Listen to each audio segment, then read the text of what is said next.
Hi, welcome along to Arsenal Fan TV, and this is the aftermath.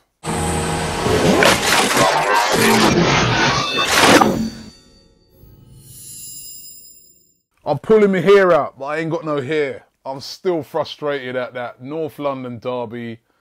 What happened? 1-1 draw with the enemy Tottenham. Oh dear, what can I say? Listen, it's one of those games where, and I found it even when I was talking to a lot of the fans after the game, it's one of those games where you don't even really know what to say.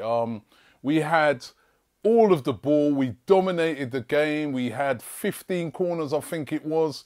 We were attacking them, Lloris was pulling off great saves, and then what happens? Sloppy bit of play by Matthew Flamini, also Mertesacker as well, who sort of put him under a bit of pressure, but even though Mertesacker put him under a bit of pressure, Flamini should have been able to deal with that. They go, they score, they get in front, and then they were holding on. They were defending quite well and holding on, and then Oxlade-Chamberlain props up and scores the goal that equalises for us. And then we pushed, but just couldn't get over the line in the end, and very frustrating. You know, I think a lot of fans, they thought we were going to smash Tottenham. They got beaten last week by West Brom. But we know it's not going to work like that. It's a North London derby.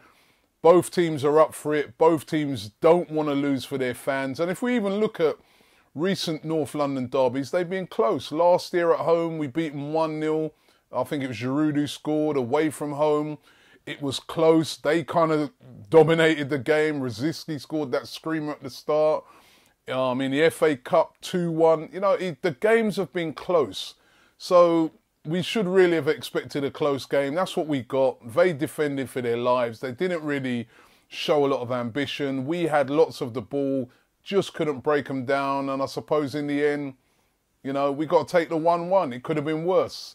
But very, very, very frustrating for Arsenal fans, because we were all going into the game on a high thinking, yes, we're going to win this one. And I'm still can't understand why Alexis Sanchez was rested. Again, you know, Arsene Wenger, he's the manager, he's in charge, he must know how he's been performing during the week. But it just baffled me. This guy's been scoring every week for Arsenal. He's been our go-to player so far this season. Why is he on the bench in such a massive game? Start with Alexis Sanchez. He's been scoring. I just couldn't get that one. Why Ozil was out on the left when he played so brilliantly in the middle of the park the other day. It was really, really baffling, some of those things. And yet again, I think we saw yesterday that we must buy a defensive midfielder. We need a defensive midfielder. I mean, Matthew Flamini, listen, he's doing his best, but he is a squad player. Mikel Arteta, I actually thought he was playing really, really well yesterday until he went off injured. But again, he's not a defensive midfielder. And Arsenal's got to realise we need a defensive midfielder. We've got to make that a priority in January to try and bring somebody into that position. I honestly don't think we'll get one. I think Arsenal's still looking at and thinking maybe Diaby can come in. But I think it's such an important position that you need a specialist there. But 1-1, that was it in the North London derby. So let's see what you guys had to say about it, what you guys made of the game. I'm going to get straight into your tweets. A.F.C. Luke says, Flamini got muscled out by Eriksen to give away a cheap goal. Just shows the lack of power we have in central defensive midfield. And I agree with that. I mean, supposed to be getting muscled out in that position. That's where you need to be strong. That's where you need to shield the ball and hold on to it. And I was really, really disappointed in that, in the way we conceded that goal. Lena says Arsenal's lack of defensive midfielders always obvious as we concede, but glad we got a goal back. We should have beaten them. They looked like the worst team. They were the worst team on the day. Not sure if I agree with some people. They were saying it's the worst ever Tottenham team, and they're not. They've got, remember that team they spend a lot of money on. Eric Lamela, £30 million. Eriksen is a top player. He's not the worst team. We just played very well. We did play well, but we just couldn't get those goals. Rob says, good, but could have and should have been better. We didn't take out our chances. Fantastic atmosphere in the clock-in. I've got to say, the atmosphere yesterday was absolutely electric.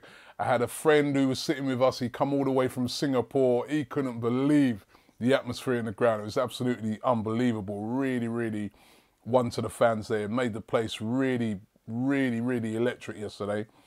Mubarak says, we definitely need a central defensive midfielder. And why didn't Sanchez and Cazorla start instead of Ramsey and Jack Wilshere? And why was Ozil on the left of midfield? Now, again, I agree with him on the Sanchez thing. And Cazorla's got to be staking a claim now to start. You know, he's looking the business. He's looking sharp. Maybe we'll probably see more of him now that Aaron Ramsey got injured. And yet again, that's another thing, more injuries again. It's the same thing every week we come here, isn't it? The Garrison says, disappointed, angry, he says, at Arsene Wenger's decision not to start Alexis. But I can forget that now. He's saying, BFG must step up. He's making us weaker, he says.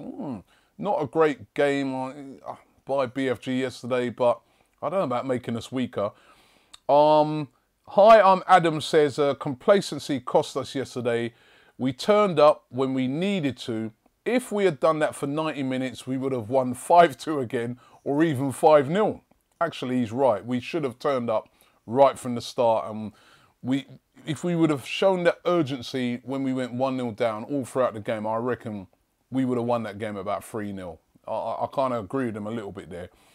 Northern Gunner says, Arsenal should have scored 2 and 3 considering we had 15 corners and Alexis Sanchez should have started. That's another bugbear of mine at the moment.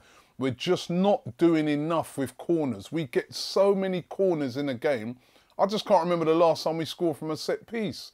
We get so many corners.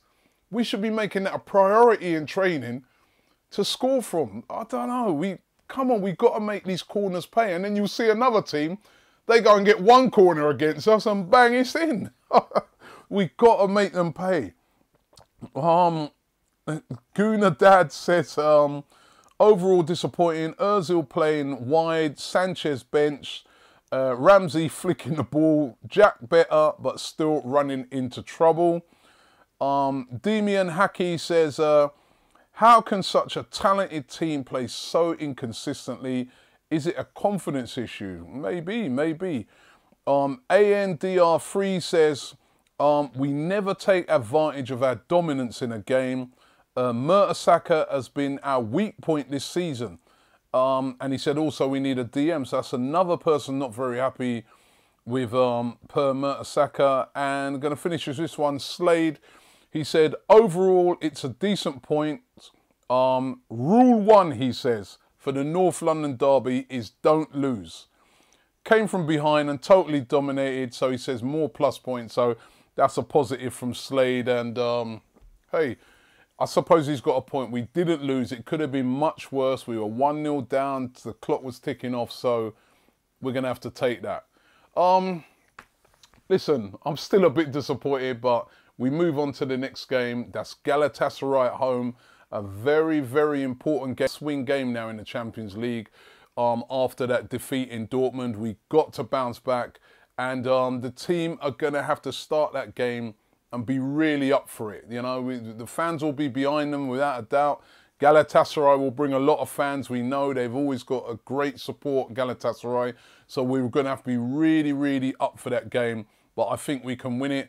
And then on Saturday, we go away to Chelsea. So if you can see my cameraman right now, he's just going like this because he remembers last year when we got stuffed 6-0 on Arsene Wenger's 1000th game. Now, how great a tonic would it be if Arsenal could go there and turn Chelsea over? The last thing I want to be reporting is getting gubbed again and Fabregas making 3-4 assists. Please, Arsenal, we've got to step up in that game. Don't forget to subscribe to Arsenal Fan TV. Leave your comments below. Don't forget to check out our shop. And as I said to you last week, we've got a brand new website about to drop. Look out for that. I'll give you the date on that as soon as I know. Subscribe to our app as well. But thanks for watching the aftermath. And let's just hope that this is a big week for Arsenal. Beat Galatasaray. beat Chelsea. Let's get all the fans happy again. Get the Arsenal Fan TV app, available on Apple and Android now.